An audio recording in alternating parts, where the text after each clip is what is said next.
Good morning. It's Saturday. How is everybody doing today? I'm so excited again because today we're going to talk about Cinderella more in depth. So if you didn't see last week, that's okay. I don't think you're going to miss much. And we didn't get through very much last week, so we'll proceed from there. And I'm going to review what we did anyway. We talked about the beginning of the story where her mother dies and she tells Cinderella when she's on her deathbed that Cinderella should be a good girl. And of course, she takes that to heart, which we'll discover the implications of that as we proceed. And the father gets remarried, brings in the new stepmother and her two daughters. They move Cinderella out of her bedroom, put her in the kitchen, take away her clothes and all her belongings. The sisters move into her room, and she's relegated to the kitchen to cook and clean. And what this represents symbolically is that the death of the mother changes the relationship between the mother and the daughter in this case. Or we can look at Cinderella as being representative of the soul. What can happen then is that the soul is born and there's no identity.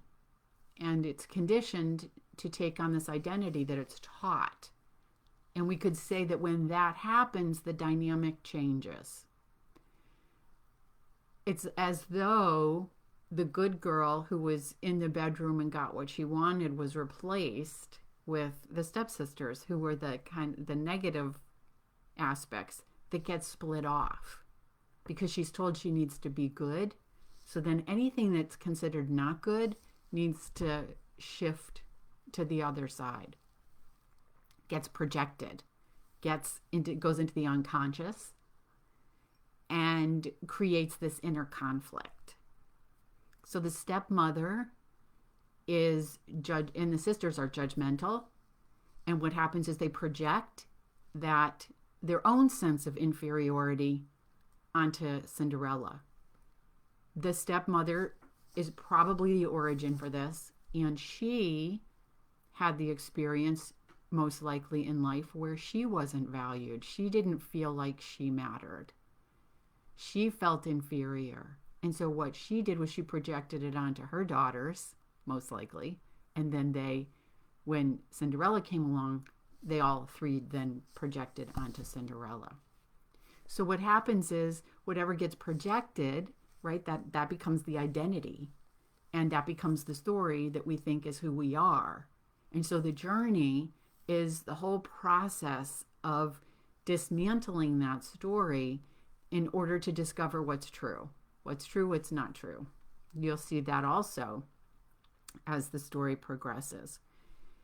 The other thing I mentioned last week is what's kind of cool about this is to see that if you look, and most of us know the story, so not giving anything away by suggesting at the end that Cinderella ends up with the prince. And what that means is that she's the one out of all of them that ends up in that situation. And she's the one, therefore, that's being initiated. You would think if it was a conscious experience that the mother would be interested in initiating her own daughters, but she doesn't. This allows us to see how our own experience and our own challenges in life, that the intention of which is not just that we've kind of got this bad lot in life, but in fact that we're the ones being initiated that have the challenges. And that is a gift that is, you could say, concealed in the experience of challenges. We talked about this, and the implication of this can also be around belonging.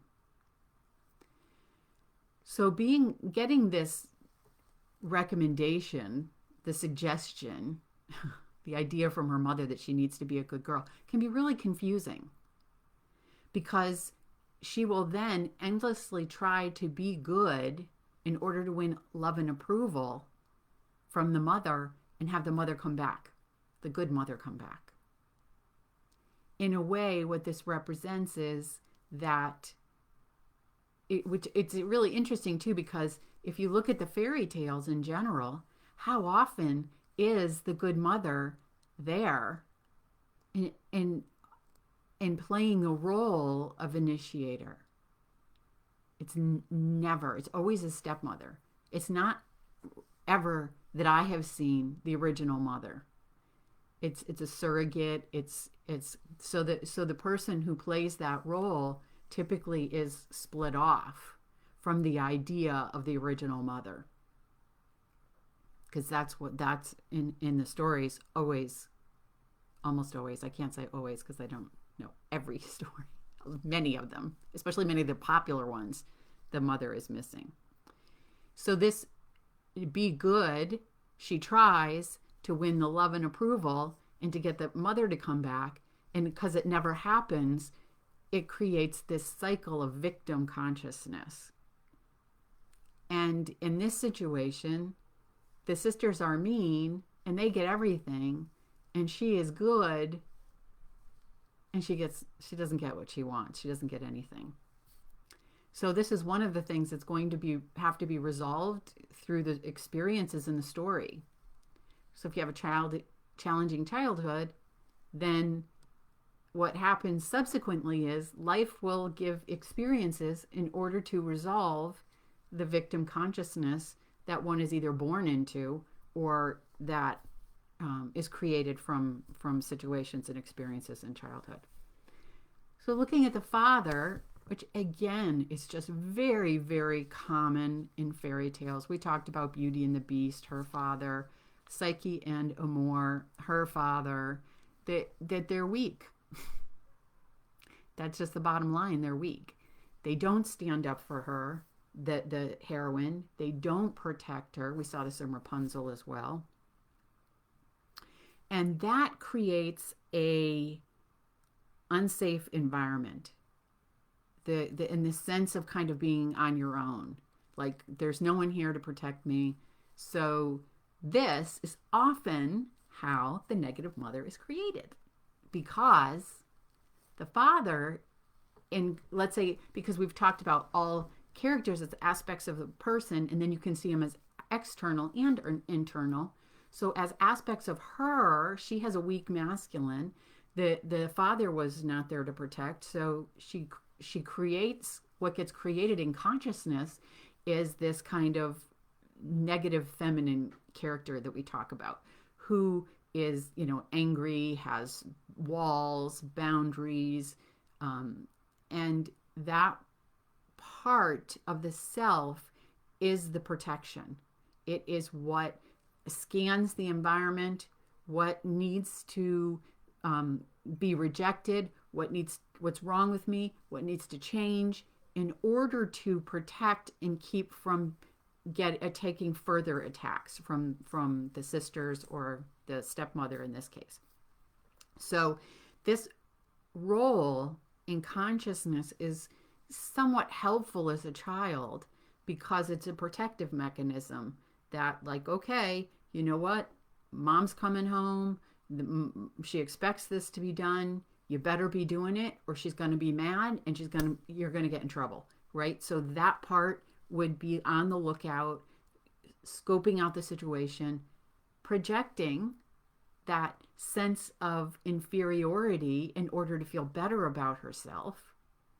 And so all of these things can be perceived as negative in our culture, but they're really not, because they're really helpful in terms of allowing us to survive until we're old enough to handle these situations, to handle these emotions, to handle these experiences, to be able to understand them and to be able to resolve them and shift our identity. So the father defers to the stepmother, which we see in Rapunzel. We see it in that case, that's regular mother, but We see it in Hansel and Gretel's a great one to show that dynamic. The stepmother is the negative inner.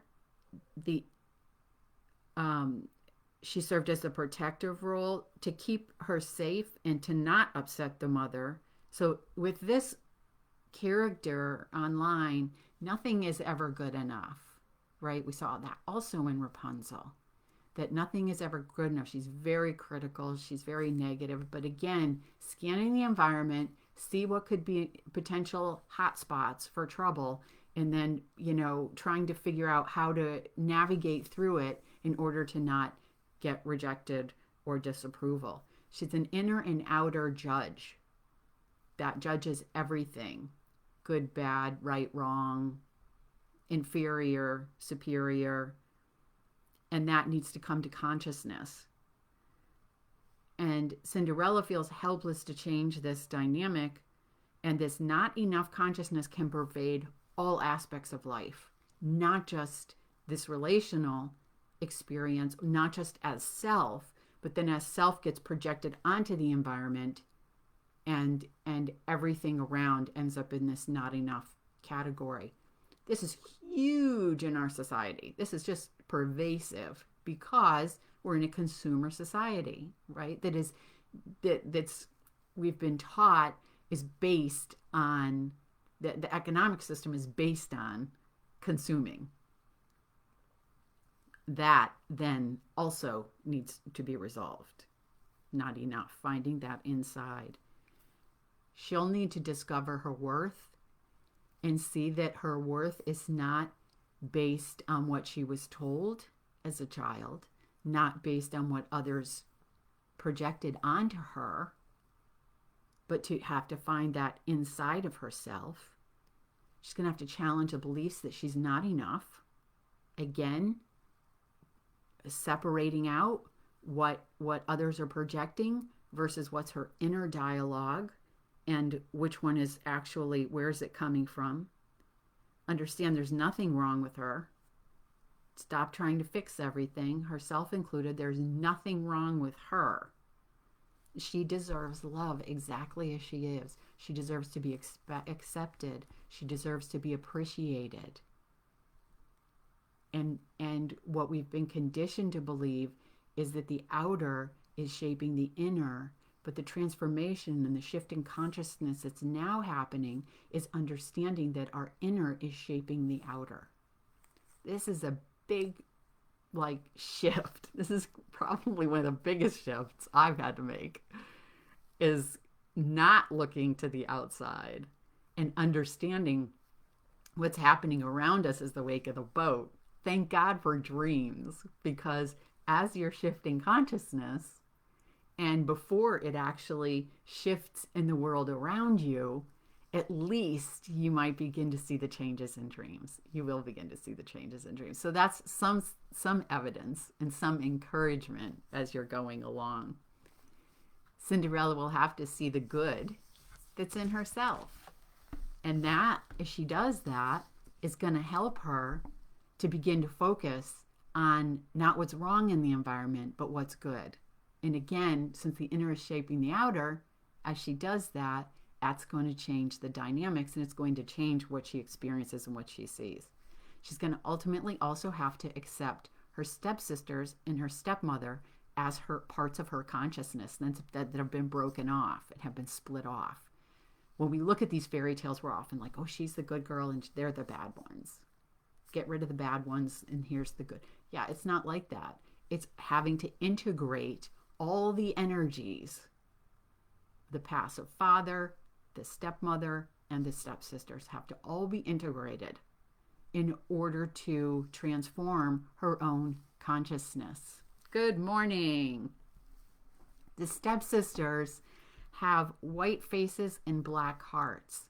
So we know that those are opposites.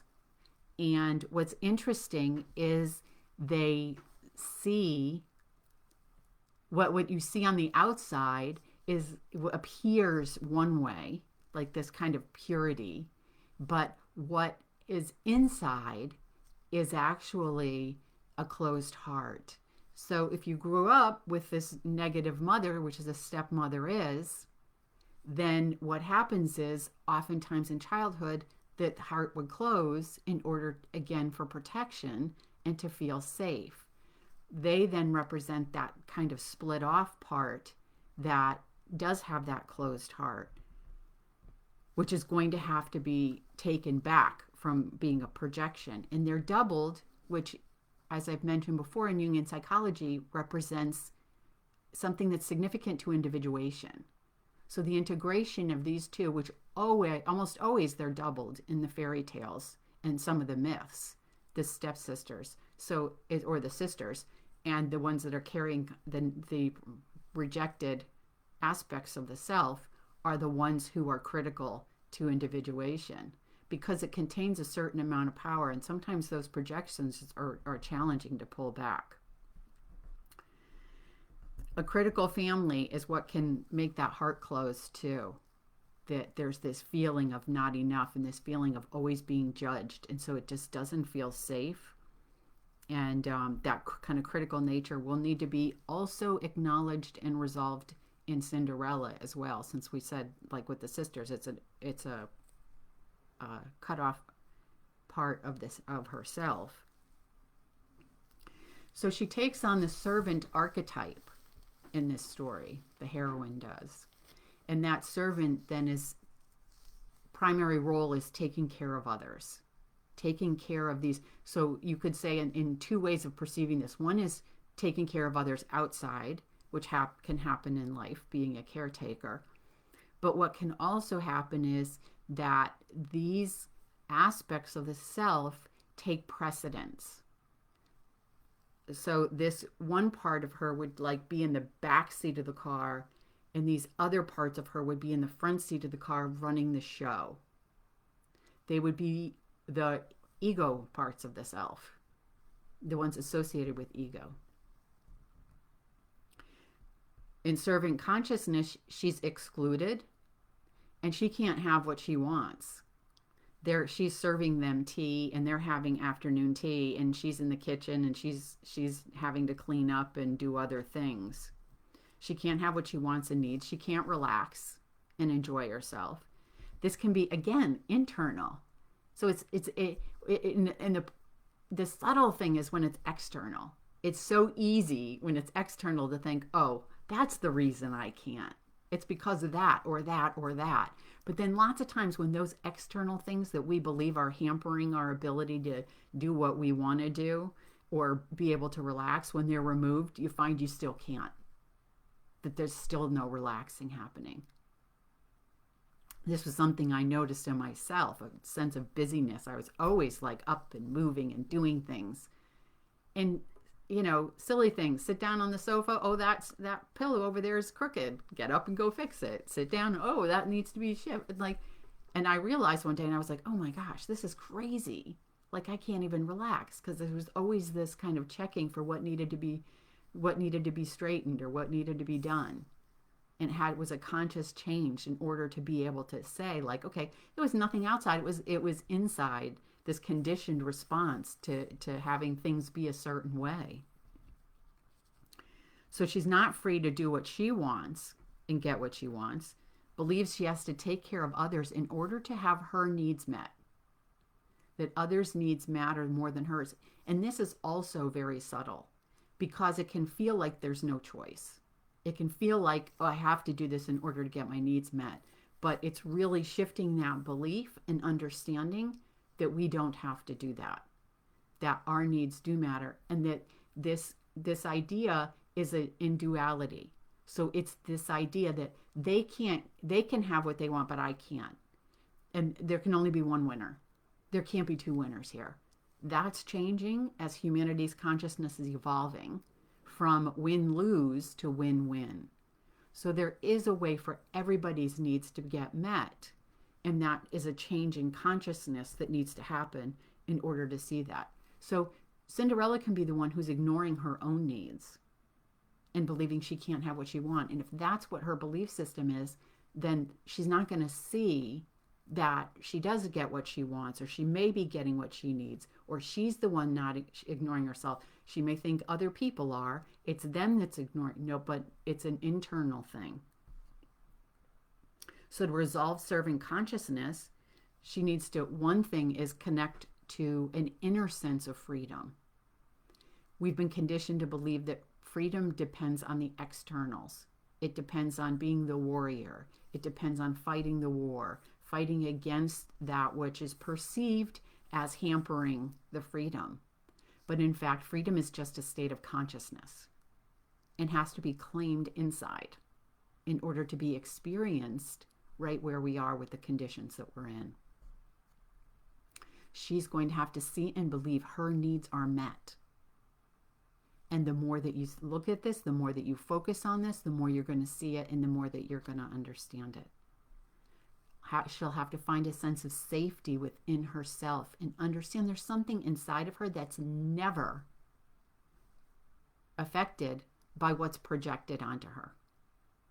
So that safety, and this is a lot for women especially, is to, in the culture here in the States, very much so, that there's this really, it's a reinforced belief that we're not safe. And it permeates the culture. I mean, watch the news. It's all about anything that would make you feel that you weren't. What's important for feeling safe is it helps when it comes to surrender and releasing control. Because if this experience in childhood was not safe, then the idea was control, right? The stepmother comes online to play that role of controller in order to try and create some sense of safety in an environment that may feel chaotic, critical, and unsafe. And she's going to have to trust that life will support her. But you'll see how that happens. Life is good. It will show the way. So there's a purification process that's happening here at the beginning. The first kind of task that she has is when the sisters dump the peas and lentils into the ash from the hearth. Just as a little side note here, in alchemy, ash is an important substance. See, when you burn, let's say wood or coal, what's left and what's remaining at the end is the ash. So we often would think of that as ash being something that gets thrown out. But it isn't. It represents what is left when everything else burns away. So you perceive this as consciousness. In your own consciousness. And what I was saying before, you're born as the soul and then conditioned where this identity is applied to you, like putting on clothes. This is in each layer of clothes can be protection, can be ideas and affiliations with beliefs, thoughts, all kinds of things, religions. And so these parts will get burned away, so to speak, through the experiences that are challenging for her. And the challenge comes up, that's how it's pointing to where this conflict is. And this conflict is what, the more that you sit with it, the more that you shift it, the more that you're able to get to the ash, which is what's permanent and what can't be destroyed. That represents the part of us that is divine, is source, is whatever you want to call it, the light that is unhampered and untouched by the world of form. So she'll have to feel her emotions to create consciousness. And in this story, you can see there is a lot of opportunity.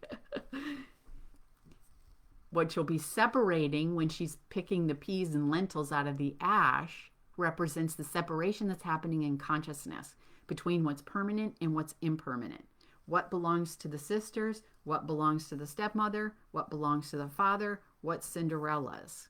And there's this discernment process happening where there's like understanding what's being projected what is being projected, and I need to feel it, and it's reflecting some kind of inner belief I have, or what are they projecting onto me, and there is no trigger here. It's not mine. It's just theirs. So there's this process going on where it comes from being conscious, more and more conscious. The less conscious we are, the more we react in a way that is unconscious. You get triggered and react, triggered and react. And this happens in stages often. So initially, you'll begin to notice and see it maybe after the fact. Oh, there's a situation that I completely overreacted in, or there's a situation that I had some kind of strong emotional response to, and then I got angry, let's say. As you notice that, you want to change it, you begin to try to bring consciousness to those situations. So initially, it's usually after the fact, and then it can happen when you're in it. And initially what happens when you're in it is it's like, okay, this is an opportunity to act differently. And the more awareness you bring, the less energy is in it to kind of knock you off center. So the second phase is like, okay, I'm in it, but it's much more comfortable to react the way that I always react. So there will be a little period of time where you're going to just get angry anyway because it feels good and it's what's familiar. And then you'll be in this situation and you'll see that you're in the pattern, and then you'll begin to shift out by having a different response. And then that's the third phase of shifting out of the habitual response. But the more and more consciousness you bring, you'll be able to see in the moment as it's happening instead of after the fact that you're in it and you're in a pattern. And then eventually when you do that, it becomes a habit, and you have a whole new way of responding to situations. This would be where someone's projecting onto you and you recognize you've cleaned up your end of it and it's not yours anymore. So you can kind of let it go. That's who they are, not judging them, not projecting back onto them some kind of judgment or criticism, but understanding, just like you, it's their conditioning. They're not doing it on purpose either. And they may not have the benefit of understanding how this works. What's the truth of who she is? What is the truth? And she's going to have to discern that as well. Discover the wisdom in the experience, which is through this process of bringing consciousness to things, and then live it. And what happens is there's wisdom embedded in the experience. And the more that you're able to work with it and sit with it and be with it, the more it is that you're likely to cultivate that wisdom that is inherent in the experience. Like we see these opposites lots of times. You'll see this, and we'll watch this play out too in this story, where there's this sense of like, I want this, but I can't have it. I want it, but I can't have it. And you'll see these polarities in yourself, these opposites in yourself, as you are dealing with these opposites and transforming them in consciousness, knowing that the outer is just mirroring the inner. So being aware of that, we can see that what's happening outside is to assist us in transforming what's happening within us. We can take back those projections and transform the consciousness in ourselves through our experiences in order to become more empowered, to become more present. And when we're present in a moment, we have the ability to change how we act, or to act in a way that is not just a habitual reaction. So going back to the story, the father now goes to a festival and he asks the girls, he says, would you like me to bring you? Well, the stepsisters are all about it. Yes, we'll take dresses and diamonds and pearls. I don't know what kind of festival that is. I've never seen a festival like that. They ask for what they want. They do not have limitations. When it comes to Cinderella, she says, oh, Daddy, I'll just take a tree branch. Whatever branch hits your head on your way home, brushes your hat. So we could say she doesn't really believe that she deserves more, which is typical from this kind of initial situation. And her desires are possibly in the unconscious. And I've talked about this before, where we perceive jealousy as a negative, but what that jealousy can represent is what's wanted, but what's believed that one can't have. So it's a way to actually, if there's a jealousy, it's like to see, okay, what am I jealous of? And is this something that I would really like? Like, is it an unconscious desire? Because in childhood, if she asks and asks and asks and asks and gets no, no, no, no, no, then what can happen is that wanting something can go into the unconscious, because it's like been conditioned out of her to want something, to have a desire. And so that jealousy can be very helpful in terms of uncovering what those things can be. And also it could be just the good girl consciousness. Don't ask for too much, which is at play here, because you'll see this later in the story, that where this comes back in, this idea of not being too much, not asking for too much. So the father brings a hazel branch. What's fascinating about this is a hazel branch is the exact branch that water dowsers use. And they use these branches to find water underground. Symbolically, this could be what's in the unconscious, what's unseen. It could be emotion. And she puts the branch on her mother's grave, and then she weeps. So isn't that interesting that it has to do with water, and here it actually is the first time we see her beginning to have an emotional reaction. So grief is cleansing for the heart, right? And so this reflects back on the sisters that needed to be transformed. And it's a tree, and the tree connects the above and the below, which is spirit and soul. We could say head and heart. And that symbol is significant. And as I mentioned before, this up and down, which we'll see play out in the story, is also something that you'll see in your dreams as you're kind of weaving this connection between these things that we could be consider opposites as well. In the tree is a white bird, and she asks this white bird for what she wants, and the bird gives it to her. So this is a shift. What can happen when the conditioning is that I can't have what I want, and I ask for what I want, and I never get it, and that triggers the victim consciousness. There can be this sense of a global feeling. So she went to the stepmother and she asked for something and she said no, then it could trigger this, oh my gosh, I never get what I want. And this would be a critical moment to actually recognize that she's starting to get what she wants.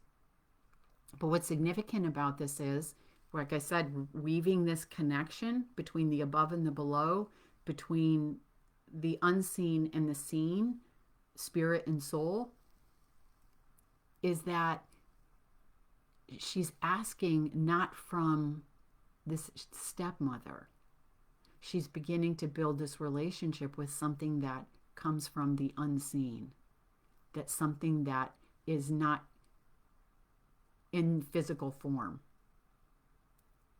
Although it appears as the bird, but a bird is a symbol of an animal that is able to bring bring messages from the divine to humans. So it's another connection between above and below, right? They fly. So it's a shift in her starting to receive. And this represents a new aspect of consciousness. This aspect of consciousness that has the ability to understand, how do I get what I want in a way that's empowered, that it's a way that's not dependent on, in this case, as an external, the stepmother, but it's a way to understand how life actually works. So, our time is up for today. Isn't this fascinating? It's a great story. It's a great story with a lot of implications with this dynamic of the servant and the victim and transforming that and understanding like the projections and split off parts of ourselves and the outer and the inner and the above and the below. And so we're really getting a taste of all of these different aspects and how they work together, and then how to transform them, where we end up with more power and more consciousness. Because when we pull back projections, that's what we're doing. We're taking our power back from externals. Because if the power is out there, then this, stepmother, yes, no, you can have it, you can't have it, do this, do that, is where the power is, deciding who's free, what can happen, what you can have, what you can't have. So taking back those projections means the power comes back home. And there's not this buffeted about by the winds of change and what she thinks and they think and who wants and they don't want, and that all gets changed. And there becomes this center that's the anchor, that's steady, without the back and forth of the outer world. So then you begin to live from the inside instead of from the outside. So, thank you for coming. Another great day with the fairy tale. So, be back next Saturday at 11 a.m. Eastern Standard Time. And I hope to see you then. Have a great day.